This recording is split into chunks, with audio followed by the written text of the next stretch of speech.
thank you for taking the time. Obviously, a fan of your music for decades now. Congratulations on Push to the Edge. But before I ask you about the album, how's your day Yeah, going so far? it's been a good day. Yeah, I'm over in Germany doing a bit of recording with an old friend. So Wow. that's, yeah. So, So when you're not busy with Purple, you're making solo music. When you're not busy with the solo music or Purple, you're recording on other people's albums still. yeah. So over 300 albums on your discography. It's got to be close to 400 now. Well, I reckon it's many more than that. Seven or 800, I think. But Wow. Okay. Well, again, congrats on this new album, Push to the Edge. Now, yeah, when I had the pleasure of interviewing you for One of a Kind, I know that you'd been writing it for about a year, but you did most of the tracking in 3 days. Were you yeah, able to spend more time on Push to the Edge's recording? yes. We spent 5 days. Okay. Well, whether Yeah, it was a lot more leisurely. when it's 5 days, does that mean that you're doing the basic tracks No, all at the we got same all the time? backing tracks. We got all the backing tracks done in 5 days. Um, Then COVID, that was 2019. Then COVID loomed. So the album was put on hold. It wasn't until 2021 that we finished everything off with the instrument, guitar overdubs and keyboards and the vocals. Hmm. And then 2022, Heike Friesen in Hamburg mixed it, Hmm. and then it was done. But of course, the big problem was Simon McBride had joined Deep Purple. And we had to make an album with Deep Purple. So Push to the Edge got pushed to the edge.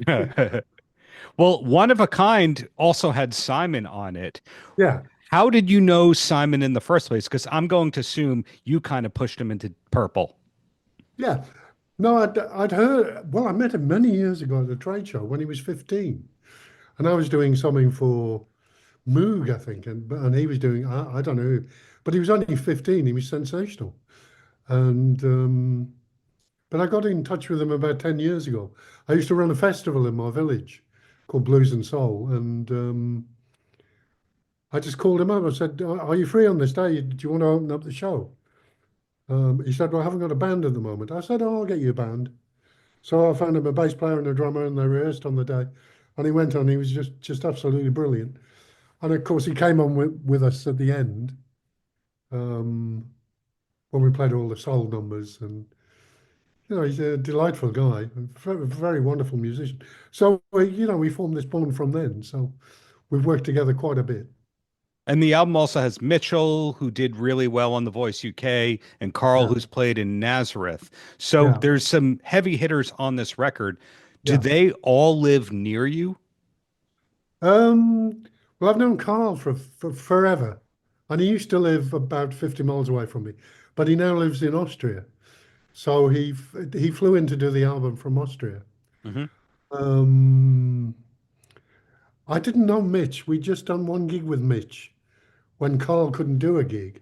We got Mitch in instead, and I said I'll be doing an album, sometime soon. Would you do 3 songs for me? Hmm. We've got 3 songs we need lyrics for and somebody to sing them. So that's how I got Mitch involved. Yeah. I've worked with Dave Marks because we go on the road once a year. Simon and myself, we have like a club band. Hmm. And it started, we'd hire a tour bus and go out on the road for 3 weeks playing clubs and small theatres and, like in the old days, Right. uh, kind of thing. And suddenly John Finnegan was the drummer, Dave Marks was the bass player. Suddenly I realised I had a band. It was really sounding good, so it was pretty easy to make the albums in one way. So that's a very interesting point that you just mentioned about having a club band, because Yeah. obviously Purple is still doing arenas and headlining festivals. I saw you guys at Jones Beach here in New Oh York yeah. last summer. So where I'm going with this question is, do you have 3 or 4 different rigs? In other words, this is the arena rig, this is the club gig, this is the studio rig, because it sounds like you have a lot of equipment. Yeah, yeah. We've got with Purple. We have two lots of gear, two rigs. So I've got two separate keyboard rigs. You Hmm. know, and of course, which includes Hammond organs and Moog synthesizers and Soundcraft mixers, and it's all quite complicated. Yeah. But with the club band, I've got another Hammond that we use, and it's a smaller rig. It's only three or four keyboards instead of the usual six or seven, and I only take one Leslie cabinet on the road with me instead of two. Um, so it's a bit smaller. And there's a company we sometimes use that will I'll hire a Hammond from. Hmm. So we have four options. Yeah. So are you a big gear collector in general, or it's just whatever the gig requires? Well, I'm not a collector as such. I've got a lot of gear which I've just used over the years. I don't particularly buy it to make money on it. Hmm. I buy it to use it. Um, so I've got all the Hammonds I've got. Two of them were made by a guy in New Haven called John Harbury, who bought A100s from old ladies when the old man dies. So it doesn't get played anymore. And he cuts them down and he puts them into these kind of box that makes it more transportable. So I've got three of them. I've Yeah. also got um, I've got a Hammond in my studio that used I think belonged to Gary Wright when he Hmm. was with Spooky Tooth, and that's probably the best Hammond I've got. And that never leaves home. That never leaves my studio. Hmm. Uh, When you're writing material like what we hear on Push to the Edge, does everything come from writing on keyboard, or are you a secret rhythm guitar player? no, it always comes from getting together with the guys. With Push to the Edge. I'd phoned Simon up and said, "You fancy doing another album with me?" He said, "Yeah, well, when do we start?" I said, "Tomorrow." So he flew over he lives in Belfast, near Belfast. So he Hmm. flew over and Carl flew over from Austria. And we had 2 or 3 days jamming with John Finnegan on drums. And then the next week we just went into a local studio in Cambridge and, got to work, so to speak. It was intense, but it was great fun. When you Looking were, sorry to interrupt you right there, but when you were making the album, did you know that it was going to come out on Ear Music all along? Well, yeah, I told them that they asked me. I mean, One of a Kind did quite well in its own way, and they said this is going the right way. Do you want to? If you want to make another one, we'll finance it. So Hmm.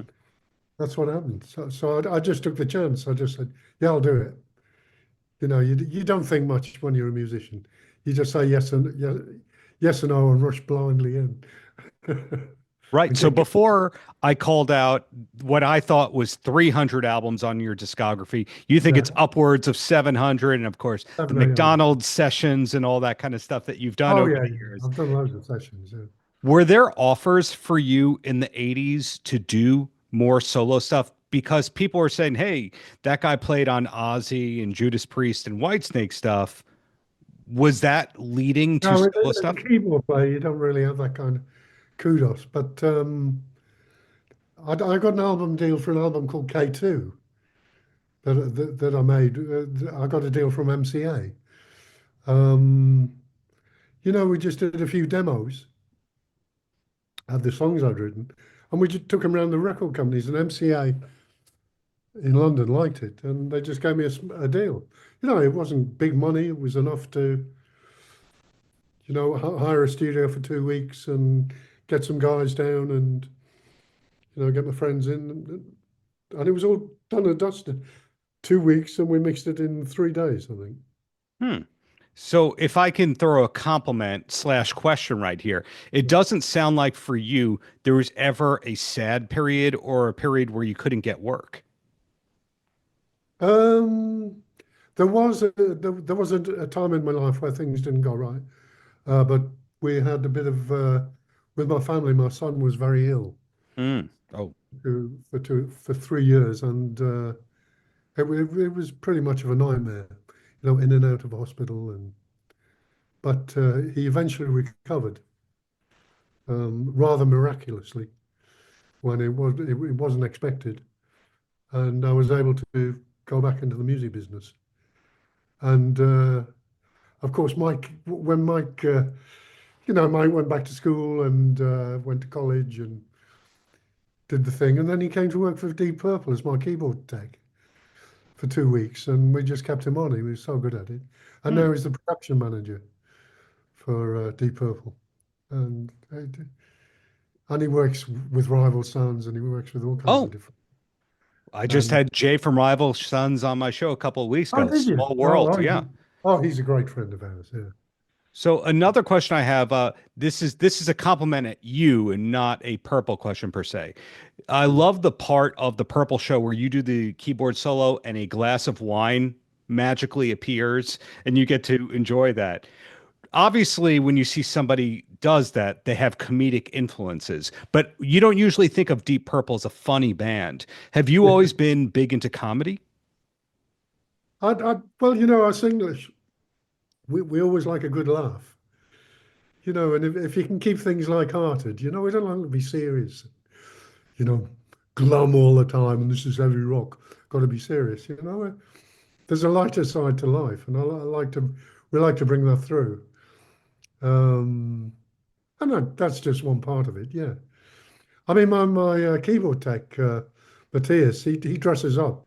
He loves doing it. I've seen him getting he puts the waiter gear on he comes, and it's a real bottle of wine.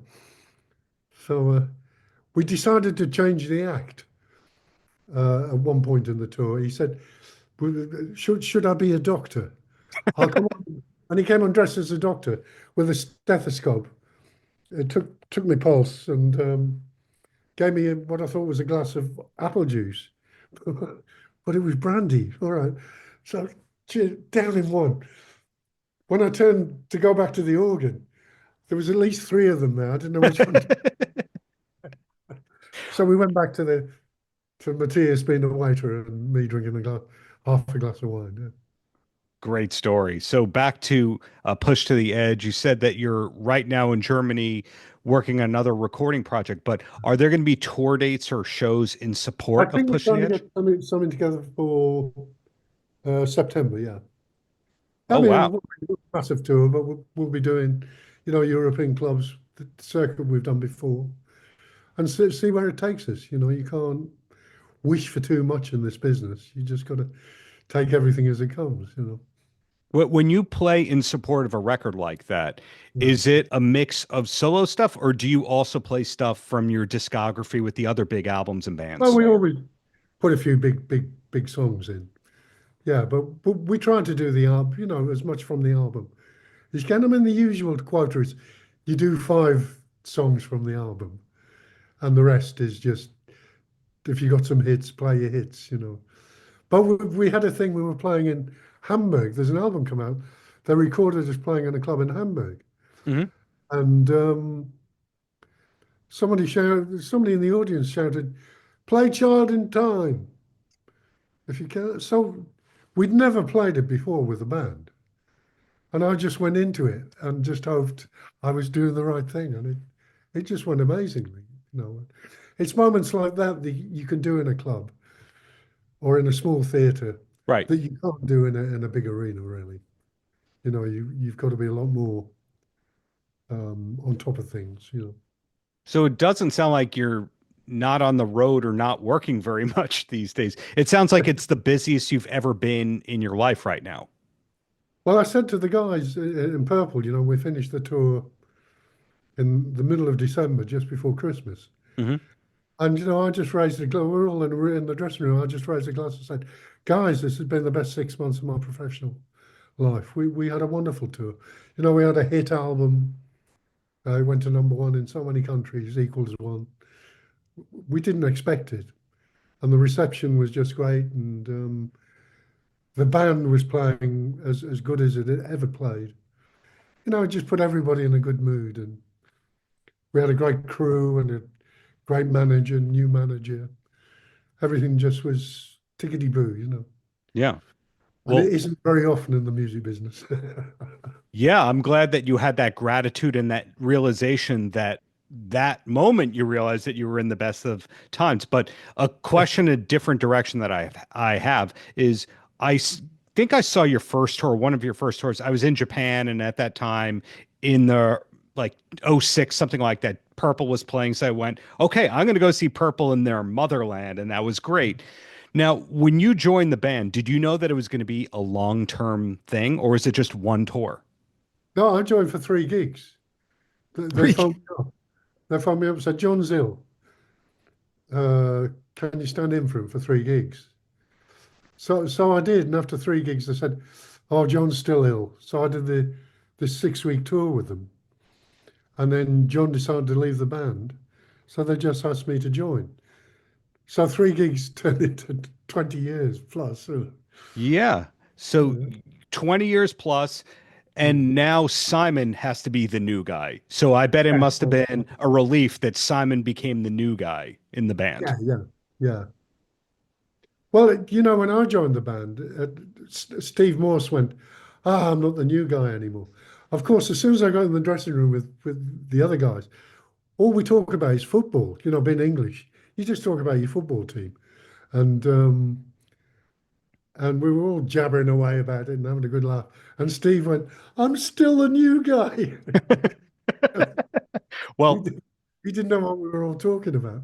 So I tried to educate Steve Morse about football, and he took a bit of an interest, but it wasn't. He didn't quite get it. No. well, two quick questions, one related to that, and then I let you go. And the first one is, what is the football club that you're most loyal to? Oh, Sunderland. I nice. just took a t-shirt on at random, and I suddenly realized I got the football badge. Yeah, Sunderland AFC. It's my hometown, and I have a season ticket there, and I go up as often as I can to watch them. Work permitting.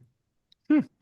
And then the last question for you, what's the last concert that you went to for enjoyment and not because you were going to come on stage? Bu- bu- bu- bu- bu- bu- I, I I went to a concert in Sunderland. They've got a wonderful arts theatre there now, and the Northern Symphonia was playing Vivaldi's Four Seasons. So I went to see that. It was a packed house, 400 people. Oh, it was a wonderful concert. I really, it's a thrilling piece of music, Hmm. which I played when I worked with Uli John Roth. We used to do, we had a massive work called Vivaldi's Five Seasons. We wrote an extra one, and we used to do this extra season that he dreamed up. So that was a great concert to see. Yeah. Don, thank you for the decades of great art. Hope to eventually see you live in the near future, whether it's Yeah, with Purple or the Solars. But thank you for your time and really looking forward to what's next. Congrats on Push to the Edge. I really appreciate it. And thanks for the good questions and the bonhomie. It's been a pleasure.